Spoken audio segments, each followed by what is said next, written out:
22 August রোববার রাত 8টায় শামীম জাহিদি আছে এডিটর স্পিকে। জানিয়ে দিচ্ছি শিরোনাম।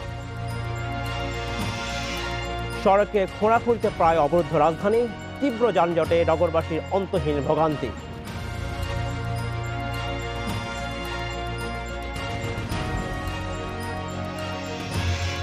বরিশালে ওসি ইউনুর বিরুদ্ধে 2 মামলার আবেদন, তদন্তের দায়িত্বে পেল পিবিআই।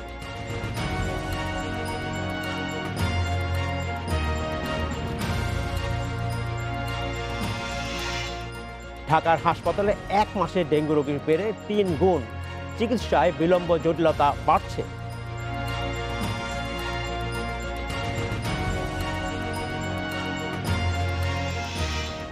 টানা 2 দিন তীব্র যানজটে নাকাল রাজধানীবাসী। ভুক্তভোগীরা বলছেন, বাড়তি গাড়ির চাপের পাশাপাশি রাজধানীর বিভিন্ন এলাকায় যত্রতত্র বিভিন্ন সংস্থার রাস্তা খোঁড়াখুঁড়ির ফলে যানজট তীব্র হয়েছে। এনে কথা বলতে গুলশান থেকে আমাদের সাথে যোগ দিচ্ছেন ঢাকা উত্তর সিটি কর্পোরেশনের প্রধান নির্বাহী কর্মকর্তা সেলিম রেজা এবং ঢাকা থেকে আছেন নগর পরিকল্পনাবিদ স্থপতি ইকবাল হাবিব। জনাব ইকবাল হাবিব এবং জনাব সেলিম রেজা, আপনাদেরকে স্বাগত জানাচ্ছি অনুষ্ঠানে। জনাব সেলিম রেজা, প্রথম প্রশ্ন আপনাকেই করছি। আমি শুরুতেই বলছিলাম যে নগরবাসীর অন্তহীন ভোগান্তি, আক্ষরিক অর্থেই ঢাকাবাসীরা অন্তহীন ভোগান্তিতে আছেন। আমরা বিভিন্ন সময় শুনে আসছি, আমরা দেখে আসছি যে এই বিষয়ে একটা সমন্বয়ের প্রয়োজন ছিল, কিন্তু সেটা দেখছি না আমরা। কেন নেই এই সমন্বয়? জনাব সেলিম রেজা, আমি কি প্রশ্নটা আবার বলবো আপনাকে? আমরা জনাব ইকবাল হাবিবের কাছে ফিরে যাই। জনাব ইকবাল হাবিব, প্রশ্নটা আসলে একই রকম আপনার কাছেই, যে আমরা বিভিন্ন সময় শুনে আসছি ঢাকা নগরবাসীতে এই যে অন্তহীন ভোগান্তি হচ্ছে রাস্তার খোঁড়াখুঁড়ির ফলে, এবং আমরা প্রায় বলে আসছি যে বিভিন্ন সংস্থার মধ্যে যে সমন্বয় থাকার কথা সেটা একেবারেই নেই। কেন এটার বাস্তবায়ন হচ্ছে না, কেন এই সমন্বয় হচ্ছে না? প্রথমত, জনদুর্ভোগকে প্রাধান্য দিয়ে সকল কার্যক্রম করার যে শর্ত, সেটি কখনোই মেনে নেওয়া হয় না। দ্বিতীয়ত, বিভিন্ন সংস্থা মনে করে তার মন্ত্রীর মাধ্যমে তিনি অনেক শক্তিশালী, কিন্তু সমন্বয় করার জন্য যে সিটি কর্পোরেশনকে দায়িত্ব দেওয়া হয়েছে তাদের গায়ে চাপিয়ে দেওয়ার একটা প্রবণতাও এই সংস্থাগুলি রয়েছে। আমরা যেটা বলেছিলাম যে এই সমস্ত কার্যক্রমগুলো একনেকে যখন পাশ হয় তখনই এটি যেন সমন্বিত হয়, সেটির জন্য একটি তদারকি কার্যক্রমের দায়িত্ব সিটি কর্পোরেশনকে অতিরিক্ত আরোপ করে দেওয়ার ব্যবস্থা করা, এবং একই সঙ্গে আমাদের ওখানে আইএমইডি বলে ইমপ্লিমেন্টেশন ম্যানেজমেন্টের জন্য আলাদা একটা ডিভিশন রয়েছে প্ল্যানিং এর, তাদের মাধ্যমে জনভোগান্তি নিরসন করে তা করা হচ্ছে কিনা প্রকল্প, কারণ প্রত্যেকটা প্রকল্পে মনে রাখবেন মেট্রো রেল সহ জনভোগান্তি নিরসনের জন্য বিকল্প ব্যবস্থার অর্থ সংযোজন করা থাকে, কিন্তু সেই খরচটাও করে না। জনগণের ভোগান্তির মাধ্যমে যে অপচয় হয়, অর্থাৎ জনসময়ের যে অপচয় হয়, তার ভোগান্তিজনিত যে অপচয় হয়, সেটি কিন্তু কয়েকটা প্রকল্পের সমান। ফলে এখানে সিটি কর্পোরেশনকে আরো প্রত্যয়ী এবং আমি মনে করি কোনো কোনো ক্ষেত্রে প্ল্যানিং কমিশনের সাথে মিলে একটা অত্যন্ত কঠোর দায়িত্বশীল আচরণে যেতে হবে। আমি জানি কোনো কোনো প্রকল্পে মাঝ পথে সমস্ত হওয়ার পরে সিটি কর্পোরেশন চাপ দেওয়া হয় যে আমাদের কাজটা তো হয় নাই, যদি না হয় পরের বছর করবে, কিন্তু একই বছরে বারংবার এই কাজ করা জনগণের সাথে প্রহসন এবং প্রতারণার সামিল। এটার মূল কারণ কি হতে পারে, যেটা আমরা প্রায় দেখি যে কারণটি মূলত এই সমন্বিতভাবে প্রকল্পগুলো হ্যাঁ, আসে না। আমি যে বিষয়টা কারো বলছিলাম, জুন মাসে আসে, এটা কি কারো ফেব্রুয়ারিতে আসে। কাঠামোগত সমস্যা আছে কিনা? আমি বলছি রাজনৈতিক ইচ্ছার কথা বলছি, বা আপনি যেটা বলছিলেন যে এক মন্ত্রণালয় চাপিয়ে দিয়ে আরেক মন্ত্রণালয়ের উপরে, তাহলে এই যে পুরো ব্যবস্থাটা কিন্তু আসলে পরিবর্তন আনতে হবে কিনা? কর্তৃত্বজনিত পরিবর্তন আনতে হবে, অর্থাৎ সিটি কর্পোরেশনের প্রারম্ভিক অনুমোদন ছাড়া যার যখনই অনুমোদন হোক না কেন প্রকল্পে হাত দেওয়া যাবে না। এই যে কঠোর অনুশাসনটা, এটাকে শুধুমাত্র জাগ্রত রাখলেই, এটাকে আপহোল্ড করলেই আমাদের সমস্যাটা নিরসন হবে। ধন্যবাদ জনাব হাবিব। ধন্যবাদ জনাব সেলিম রেজা। আমি আপনার কাছে জানতে চাচ্ছি যে ঢাকা মহানগর নগরীর সড়ক খনন নীতিমালা 2019 অনুযায়ী বেশ কিছু বিধি কথা বলা হয়েছে, যেমন নির্দিষ্ট সময়ের মধ্যে সড়কের কাজ শেষ করতে হবে, একই সাথে 15 দিনের বেশি করা যাবে না, বা একই সময়ের মধ্যে করতে না পারলে তার শাস্তিমূলক ব্যবস্থা আছে, বেশ কিছু নীতিমালা আছে। সেই বিধিমালাগুলো কি আসলে মানা হয় যখন সড়ক খোঁড়াখুঁড়ি হয়?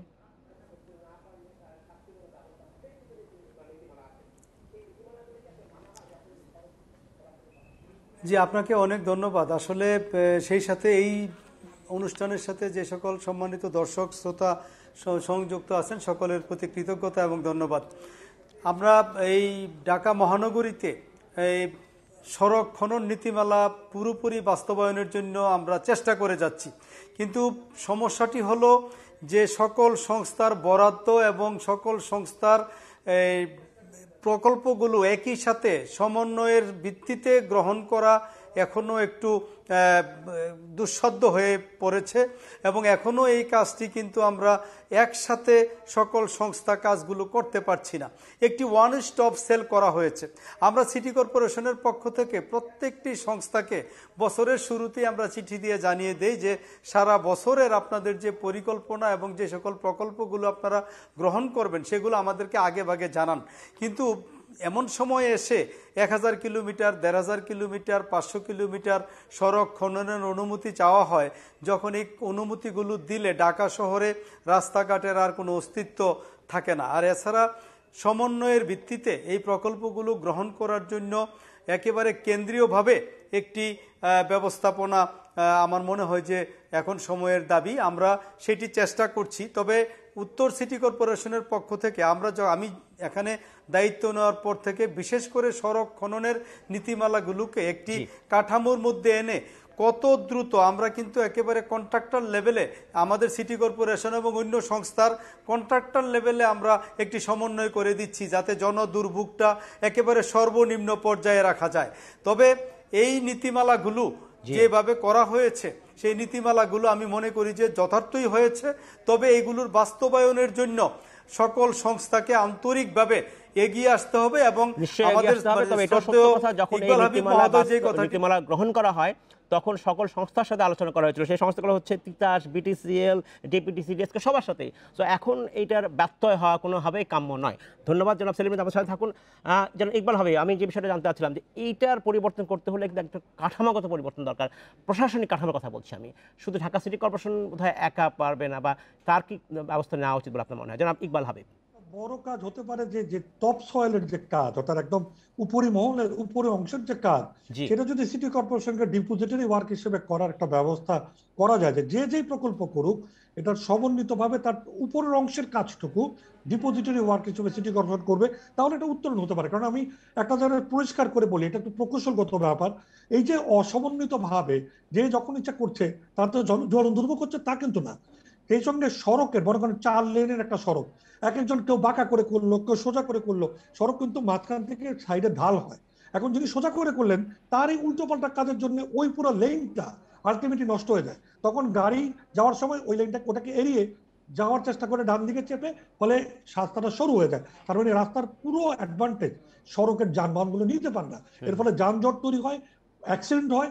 এই যে পুরো বিষয়টা, এটা আসলে যতই আপনি সমন্বয় করেন, আমরা তো পীর সাহেব আসি নাই। আমি মনে করি ডিপোজিটরি ওয়ার্কের মাধ্যমে সিটি কর্পোরেশনের মাধ্যমে এই উপরের অংশের কাঠামোগুলো করার একটা নতুন চিন্তা করা প্রয়োজন।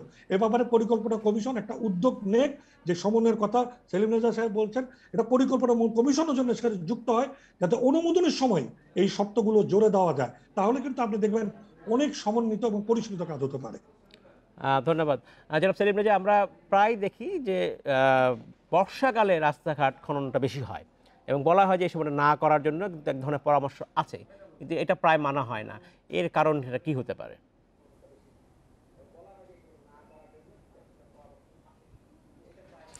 জি, আপনাকে ধন্যবাদ। আসলে বর্ষাকালে খননের অনুমতি কম দেওয়ার জন্য নির্দেশনা রয়েছে এবং আমরা বর্ষাকালে রাস্তাঘাট খননের অনুমতি দেওয়ার ক্ষেত্রে খুবই সতর্ক এবং আমরা অনেকগুলো কাঠামো বিবেচনা করে, অনেকগুলো বিষয় বিবেচনা করে আমরা এই সড়ক খননের অনুমোদনগুলো দিয়ে থাকি। কিন্তু বিভিন্ন সংস্থা তাদের বরাদ্দ পরবর্তীতে দেখা যাচ্ছে যে যখন তারা অনুমোদন পায় তখন তাদের বরাদ্দ থাকে না, অথবা এমন সময় তাদের বরাদ্দটা আসে, অর্থাৎ সরকারের সকল সংস্থার বরাদ্দ কিন্তু একসাথে প্রকল্পগুলো নেওয়া হয় না এবং একসাথে বরাদ্দ আসে না। যেমন মেট্রো রেল, তারপরে আপনার যে ডেসকো, ডিপিডিসি, তিতাস গ্যাস, ওয়াসা, তারপরে বিটিসিএল, অনেকগুলো সংস্থা একই রাস্তা, একটা সংস্থা কেটে যাওয়ার পরে আরেকটা সংস্থা এসে বলতে থাকে যে আমাদের এখন রাস্তা খনন করা প্রয়োজন। এতে করে কিন্তু রাস্তা নেরো হয়ে যায় এবং রাস্তার উন্নয়নটা ঠিক মতো করা যাচ্ছে না। তা আমরা এই কাজগুলোর মধ্যে একটি সমন্বয় করার জন্য সকল সংস্থার প্রধানদের সাথে আমরা মিটিং করছি এবং আমরা আমাদের দিক থেকে যা যা জানানোর দরকার সংস্থাগুলোকে জানাচ্ছি। আমাদের বিশ্বাস যে আগামী দিনগুলোতে পর্যায়ক্রমে এই সমস্যাগুলো কমে আসবে। যেমন এই বর্ষায় আমরা কিন্তু অনুমোদন খুব কম দিয়েছি। এখন আজকেও আমাদের একটি ওয়ান স্টপ সেলের মিটিং ছিল সড়ক খনন নীতিমালা বাস্তবায়নের লক্ষ্যে। আমরা কিন্তু সেই মিটিংয়ে অনেকগুলো সংস্থার অনুমোদন আমরা বলেছি যে এই বর্ষাটা কমার পরে শীতকালের দিকে গিয়ে কাজটি শুরু করতে হবে। কিন্তু সংস্থাগুলোর পক্ষ থেকে দাবি হইল যে আমাদের কিন্তু সময় চলে যাচ্ছে, আমাদের আমরা তাড়াতাড়ি অনুমোদন না পেলে আমরা কাজটা করতে পারবো না। ধন্যবাদ। আমরা একটা বিরতি নিব, বিরতির পর আমরা ফিরে আসবো। জনাব ইকবাল হাবিব, আপনিও আমাদের সাথে থাকুন। ফিরে এসে আমরা আবার আলোচনা করব। আমরা আলোচনা করছি ঢাকা শহরের অন্তহীন যে সমস্যা, রাস্তার খোঁড়াখুঁড়ি। আমরা এই রোড থেকে নিচ্ছি একটি বিরতি, আমাদের সাথেই থাকবেন।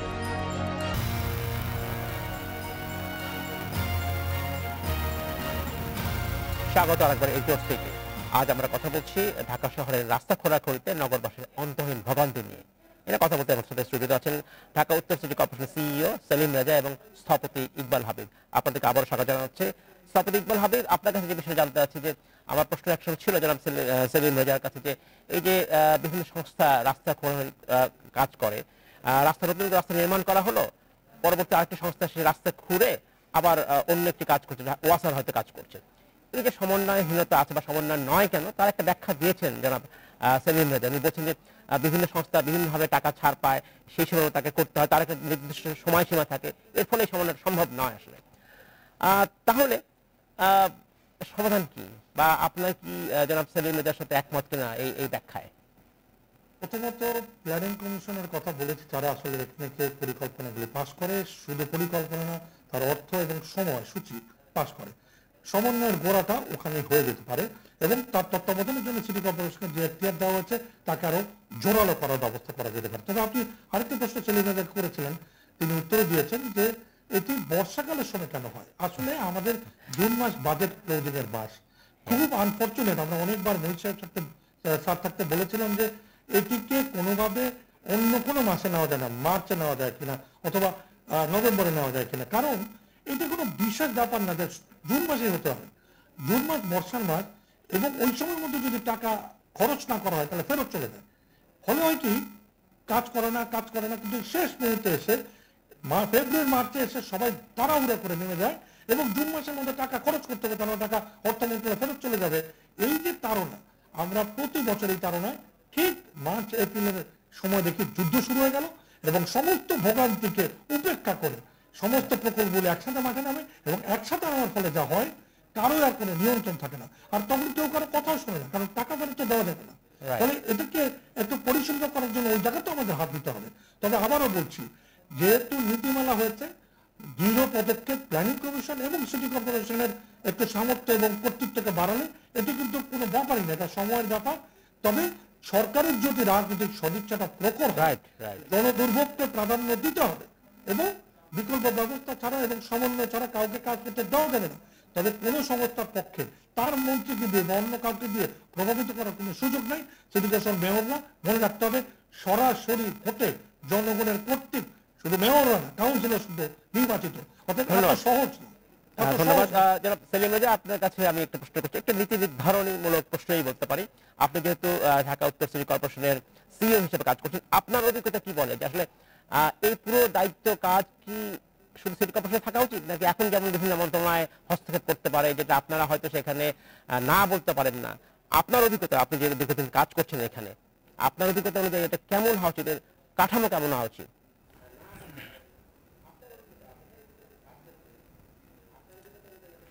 আপনাকে অনেক ধন্যবাদ। এবং আমাদের স্থপতি মাননীয় ইকবাল হাবিব, উনি যে কথাটি বলতেছিলেন, এই কথাটি কিন্তু প্রাসঙ্গিকভাবে একেবারেই আমি মনে করি যে যথার্থ। তবে এখানে আপনি আমাকে যে প্রশ্নটি করেছেন যে এটি সিটি কর্পোরেশনের হাতে অন্যান্য সংস্থার প্রকল্প গ্রহণের প্রভাব বিস্তার করার বিষয়টি সিটি কর্পোরেশন নিশ্চিত করতে পারবে না, এটা বাস্তবসম্মত নয়।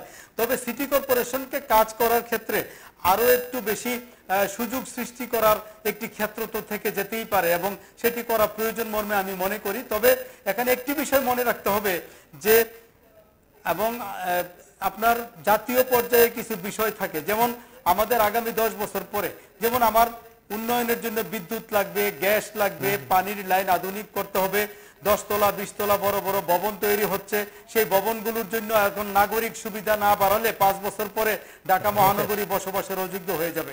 সুতরাং আমার 6 ফিট পাইপ এখন 10 ফিট করতে হচ্ছে, 10 ফিট পাইপ এখন 20 ফিট করতে হচ্ছে। এখন এই যে পাইপের ডায়া বাড়াইতে হচ্ছে এবং আন্ডারগ্রাউন্ডের সক্ষমতা বাড়াইতে হচ্ছে, আমাদের কাছে এখন কিন্তু একটা ডাটাবেজ আছে, যে ডাটাবেজটা সবার জন্য শেয়ার করা দরকার।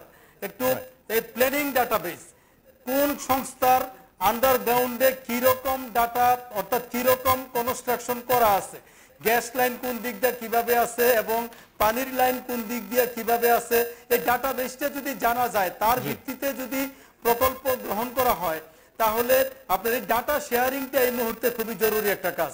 এটি কিন্তু আমাদের কি বলে পরিসংখ্যান বিভাগ থেকে এই ডাটা শেয়ারিং এর ধন্যবাদ জনাব সেলিম রেজা, ধন্যবাদ। আমাদের হাতে সময় নেই।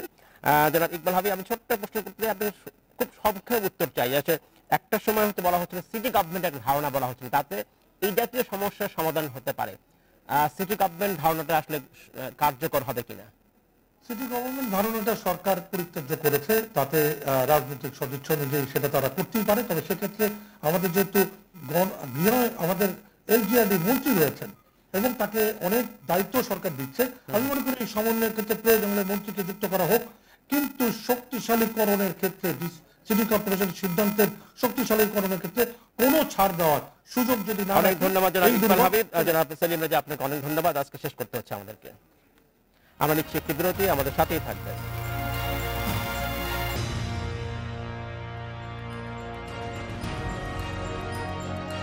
স্বাগত আকবর এডিটর স্পিকে। বরিশালে ইউরো মুনিবুর রহমান এবং ওসি নুরুল ইসলামের বিরুদ্ধে 2 মামলার আবেদন আমল নিয়ে পিবিআইকে তদন্তের নির্দেশ দিয়েছে আদালত। আর এর প্রতিবেদন দিতে হবে 23 সেপ্টেম্বরের মধ্যে। এদিকে পুলিশ ও প্রশাসনের 2 মামলায় গ্রেপ্তার 18 জনের জামিন আবেদন নাকচ করেছে আদালত। এ নিয়ে কথা বলতে ধানমন্ডি থেকে আমাদের সাথে যোগ দিচ্ছেন সাবেক সচিব নজরুল ইসলাম খান এবং বরিশাল সুজনের মহানগর সম্পাদক রফিকুল আলম। জনাব আলম এবং জনাব খান, আপনাদেরকে স্বাগত জানাচ্ছি। জনাব খান, প্রথম প্রশ্ন আপনাকেই আমি করতে যাচ্ছি যে সরকারি কর্মকর্তাদের মধ্যে এবং রাজনীতিবিদদের মধ্যেই একটা মামলা পাল্টা মামলা চলছে। একজন সরকারি সাবেক কর্মকর্তা হিসাবে এই পাল্টাপাল্টি মামলাকে আপনি কিভাবে দেখেন? দেখুন, এটা শাখের করাতের মতো, যেদিকে যায় সেই দিকেই ক্ষতি। আমি মনে করি অভিভাবক আমাদের, অর্থাৎ সরকারি কর্মচারীদের অভিভাবক হচ্ছে রাজনীতিবিদরা। সারা জীবন দেখে আসছি, দেখে শুনে রাখেই কিন্তু তারা বিপদে আপদে।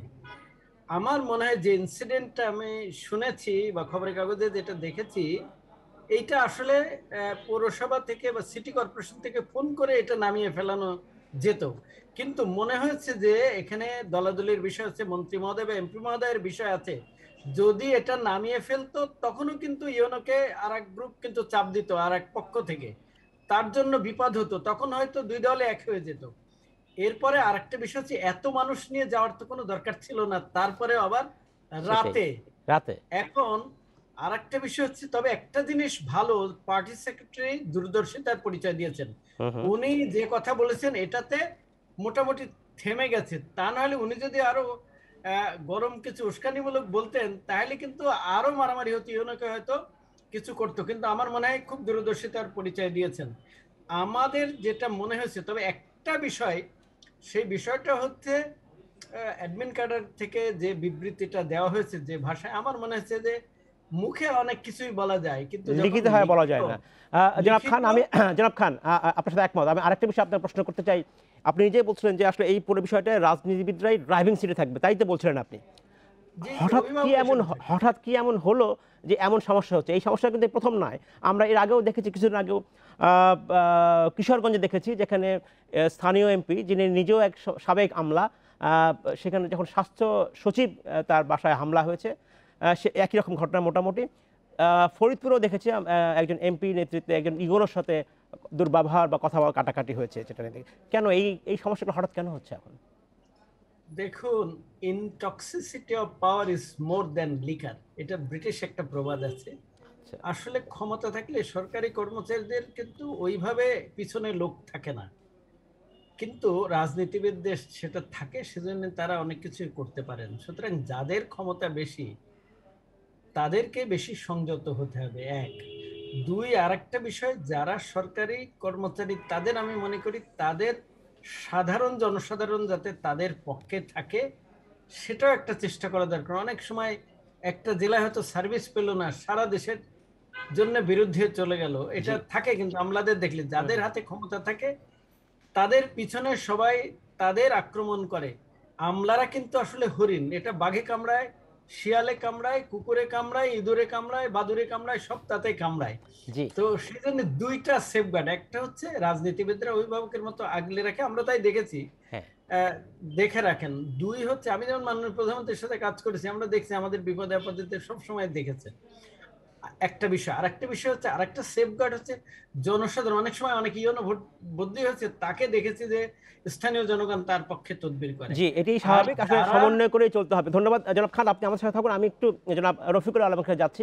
জনাব রফিকুল আলম, আপনার কাছে যে বিষয়টা আমি জানতে চাচ্ছি সেটা হচ্ছে এই মুহূর্তে বরিশাল শহরের অবস্থা কি? উত্তেজনা কি সেখানে বিরাজ করছে?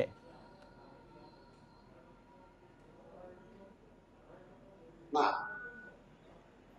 আমরা যেটুকু জানি যে এই যে ঘটনাটি ঘটেছে এটি আসলে একটি তুচ্ছ ঘটনাকে কেন্দ্র করে একটি উদ্ভূত পরিস্থিতি সৃষ্টি হয়েছে, এবং আমরা মনে করি এটা কোনোভাবেই কাঙ্ক্ষিত না, এবং দুই পক্ষই অত্যন্ত সমঝোতার মধ্যে দিয়ে এটি একটি সুন্দর সমাধানে যাওয়া যায়। এটি সেই পরিবেশটা কিন্তু এখনো আছে, যদিও মাঝখানে মামলা এবং বিভিন্ন রকমের কথাবার্তার চালাচালি কিংবা চিঠিপত্র চালাচালি কিংবা প্রেস রিলিজের চালাচালি, এগুলির চেয়েও বড় জিনিস হচ্ছে যে এখানে রাজনীতিবিদ এবং প্রশাসন উভয়কেই কিন্তু প্রয়োজন আছে বরিশালের সার্বিক উন্নয়নের জন্য, সরকারি উন্নয়নের জন্য। কাজে দুই পক্ষই কিন্তু সম্মিলিতভাবে একটি সমন্বিত পদ্ধতিতে কিন্তু এই উন্নয়ন করতে পারে এবং সেখানে কিন্তু ভালো একটা ভূমিকা রাখতে পারে। আমরা মনে করি যে এই উদ্ভূত পরিস্থিতিটা যে কোনো সময় একটি বৈঠকের মাধ্যমে, সমঝোতার মাধ্যমে, এখানে যারা রাজনৈতিক অভিভাবকরা আছেন, এখানে যারা প্রশাসকরা আছেন, তারা অত্যন্ত দক্ষ, বিজ্ঞ, দুই পক্ষই দক্ষ এবং বিজ্ঞ এবং বিচক্ষণতার মধ্যে দিয়ে তারা কিন্তু এটিকে একটি সমাধানে নিয়ে আসতে পারে, যে সমাধানের মধ্যে দিয়ে আমরা মনে করি যে ভবিষ্যতের উন্নয়নের জন্য সার্বিক একটি পরিবেশ তৈরি হবে। এবং আমরা এইটাও মনে করি যে যে ঘটনাটি ঘটেছে এটি সম্পূর্ণ সমাধানযোগ্য ঘটনা। এই যে মামলা, পাল্টা মামলা, এবং এই মামলায় আবার একজনকে একটা গ্রুপকে তদন্ত দেওয়া, আবার কাউকে জামিন না দেওয়া, এগুলি আসলে সবকিছু হচ্ছে যে একটি নেগোশিয়েবল অবস্থা তৈরি করার জন্য প্রত্যেকেই চাচ্ছে, কিন্তু সবাই নিজের জায়গা থেকে অনড়। আমরা এই অনড় জায়গা থেকে আমরা মনে করি। ধন্যবাদ জনাব আলম। জনাব খান, আপনার কাছে আমি একটা বিষয় জানতে চাচ্ছি যে এই যে ভুল বোঝাবুঝি বলছেন অনেকে বলছেন এটা অনাকাঙ্ক্ষিত, সমাধান কি আসলে, কেন এটা এমন হচ্ছে, বা এটা ইমিডিয়েট সমাধানের কথা আমি বলছি আসলে, সেটা হচ্ছে যে কে এই তদন্ত করবে, কে দেখবে?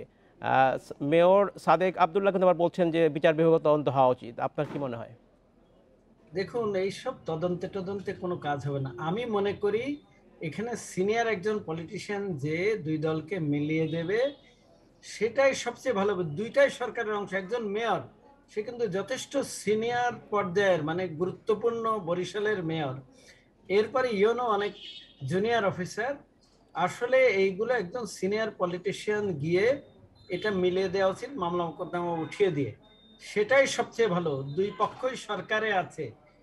এরপরে হচ্ছে এই যে টকশোতে আমি আসতে চাচ্ছিলাম না, তার কারণ ভাবছিলাম যে এইগুলো আসলে যত ফেটাফেটি করা যাবে ততই আসলে খারাপ হয়। একটা গান আছে, কাসুন্দি পুরনো হইলে ঘাটিও না। এইসব বিষয়গুলো অ্যাভয়েড করা উচিত, যত মিডিয়াতে অ্যাভয়েড করা উচিত। এটা তো হয় কি, ইনটক্সিকেটেড হয়।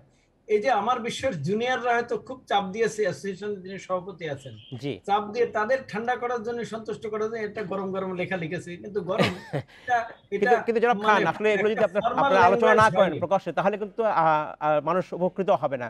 আপনাদের কাছে সবাই শুনতে চায়, যারা আপনারা জুনিয়র আছেন তারাও তো জানতে চায়। আমরা শেষ করতে হচ্ছে। ধন্যবাদ জনাব নজরুল ইসলাম খান, আপনাকে ধন্যবাদ। জনাব রফিকুল আলম, আপনাকে ধন্যবাদ। আমরা ভবিষ্যতে আবারও আপনাদের সাথে কোনো বিষয় নিয়ে হয়তো কথা বলবো। ধন্যবাদ। আমরা নিচ্ছি একটা এডিটর স্পিকে বিরতি, আমাদের সাথেই থাকবেন।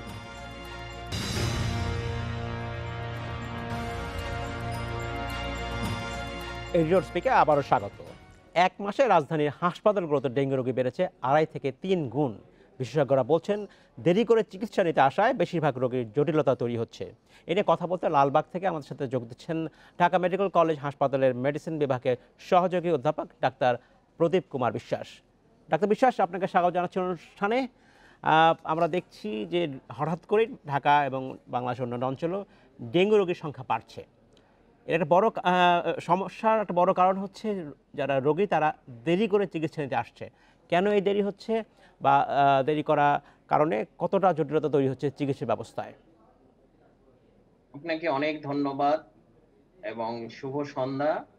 আসলে আমরা দীর্ঘদিন করোনা কালের মধ্যেই আছি, এই কাল যেন আমাদের শেষই হচ্ছে না।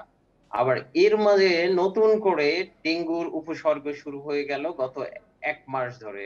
এর আগেও এই ডেঙ্গুর প্রাদুর্ভাব আমাদের দেশে তীব্র মাত্রায় ছিল। 19 সালে আমরা এটাকে মোকাবেলা করেছি। 20 সাল না বেশ ভালো অবস্থাতেই ছিল ডেঙ্গুর, কিন্তু 21 সালের গত 1 মাস ধরে যেন ডেঙ্গুর মহামারীটা একটু ঊর্ধ্বমুখী, এবং এট দি সেম টাইম আমরা লক্ষ্য করছি যে করোনাটা যেন গত 1 সপ্তাহ ধরে একটু নিম্নমুখী, কিন্তু ডেঙ্গুটা যেন একটু ঊর্ধ্বমুখী। তো এটার বিষয়ে অনেকগুলো কারণের ভিতর আসলে ডেঙ্গুর জ্বর হয়, করোনাতেও জ্বর, কিন্তু আমাদের দেশে একটা প্রবণতা আমরা লক্ষ্য করছি যে করোনা হলে করোনাটাকে উপসর্গটাকে লুকিয়ে রাখাই যেন মানুষের ভিতর একটা প্রবণতা। এটাকে কারোর কাছে এটা মনে হয় যেন একটা সামাজিক অপরাধ। এখন সাধারণ মানুষ এটা কোনটা করোনা কোনটা ডেঙ্গু এটা হয়তো ডিফারেন্সিয়েট করতে পারেন না, যার কারণে হয়ে যায় যে ডেঙ্গুর উপসর্গ হওয়ার পরেও এটার মাত্রাটা যখন অতিরিক্ত হয়ে যায় তখনই ওনারা ডাক্তারের শরণাপন্ন। জনাব বিশ্বাস, আমি আরেকটা বিষয় আপনার প্রশ্ন করছি যে পরামর্শ ছাড়া, ডাক্তারের পরামর্শ ছাড়া অনেক সময় অনেকে ব্যথানাশক ওষুধ খান বা অ্যান্টিবায়োটিক খান, এটা কি ডেঙ্গু রোগীদের ক্ষেত্রে ক্ষতিকর হতে পারে কিনা? Very very important question. আসলে এটা একটু আরেকটু গোড়া থেকে যদি আসি, যে আমাদের দেশে রেজিস্টার্ড ডক্টর বাদেও যেন অনেক ডক্টর ওনারা চিকিৎসক হিসেবে প্র্যাকটিস করেন, তাদের ওনারা র্যান্ডমলি বিভিন্ন ওষুধ দিয়ে যান। তো এটা আমাদের অবশ্যই খেয়াল রাখতে হবে। এটা আসলে বিশ্বের কোনো দেশেই নাই, শুধুমাত্র বাংলাদেশেই এটা আনরেজিস্টার্ড ডক্টররাও চিকিৎসা দিচ্ছেন। তো ডেঙ্গুর ক্ষেত্রে অবশ্যই খেয়াল রাখতে হবে যে এখানে প্যারাসিটামল বাদে কোনো ওষুধ, যেমন কোনো ব্যথানাশক কোনো ওষুধ, স্টেরয়েড কোনো ওষুধ, এই ধরনের কোনো কিছু চলবে না, অ্যান্টিবায়োটিক চলবে না। যদি দেওয়া হয় ব্যথানাশক এবং স্টেরয়েড তাহলে রোগীর যে ব্লিডিং এর মাত্রাটা সেটা আরো বেড়ে ডাক্তার বিশ্বাস, ধন্যবাদ। আমি আরেকটা বিষয় আপনার প্রশ্ন করতে চাচ্ছি, রাতে ঘুমানোর সময় যদি মশারি ব্যবহার করা হয় তাহলে কতটা কিভাবে এই রোগটাকে প্রতিরোধ করা সম্ভব কিনা, এই রোগের মাত্রা কমে আসতে পারে কিনা? হ্যাঁ, এটা বিষয়ে আরেকটু বিষয়, এখানে শুধু রাতের বিষয়টা আসবে না।